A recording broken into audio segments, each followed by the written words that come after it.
It's 5 minutes with me.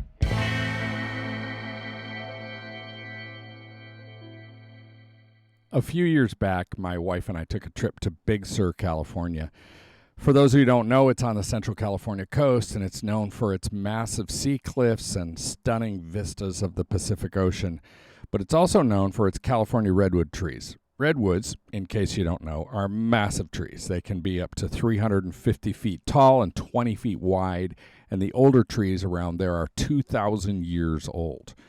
The place we stayed was in a deep canyon. Our cabin was pressed in on all sides by redwoods. And one day I sat outside for a while just enjoying the majesty of these colossal sentinels. And, as is common for me, my mind started wandering to how what I was viewing had connections to my life.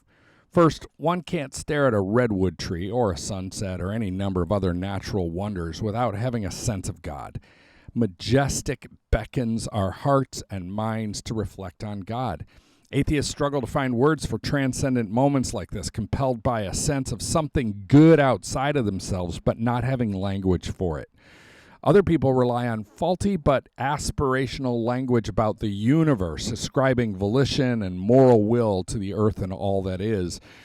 It clearly has an otherness, this sort of beauty, but so many of our attempts to describe it fall short because sitting in that dappled sunlight at the bottom of a stand of redwoods, I felt something personal in their presence. I'm not suggesting that the trees are God. I'm suggesting that I was experiencing, as you would if you'd been sitting next to me, a liminal space that naturally carries so many of the characteristics of the Creator that I can't help but sense the Creator. As a youth worker, it's critical that I put myself in these spaces on a regular basis, that I'm reminded of this sense. I'd even go so far as to say that at that moment, looking at and contemplating the redwood trees, a full 9-hour drive from the teenagers I work with, I was actively doing youth ministry. In fact, this was important youth work. Cultivating my spiritual vitality is some of the most important youth work I ever do. But there's another level of reflection I'm drawn to, one that's more metaphorical and less literal.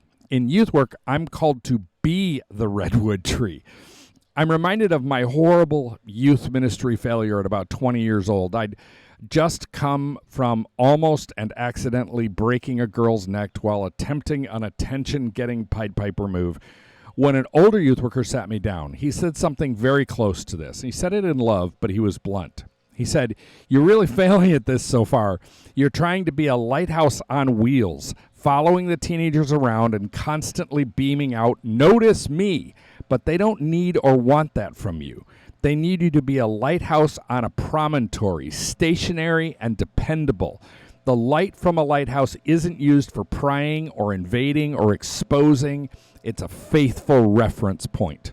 So, lighthouses and redwood trees. Sorry for all the metaphors here. But looking at those redwood trees, words like faithful and dependable and steady and constant take on bark-covered life. Those trees show the scars of abuse and fires, and they remain steadfast. Storms have raged and glorious days have passed by, but those trees, they are persistent and relentless.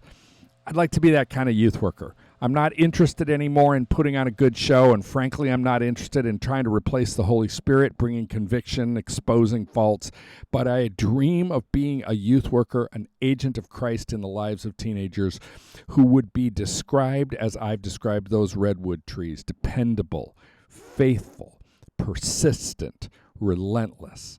And just as those California redwoods were a reminder to me of a personal Creator providing a transcendent sense of God's majesty, I pray that I will be a youth worker, and you will be a youth worker, whose steadfast reliability reminds teenagers of the one who created them and loves them, the one my life points toward.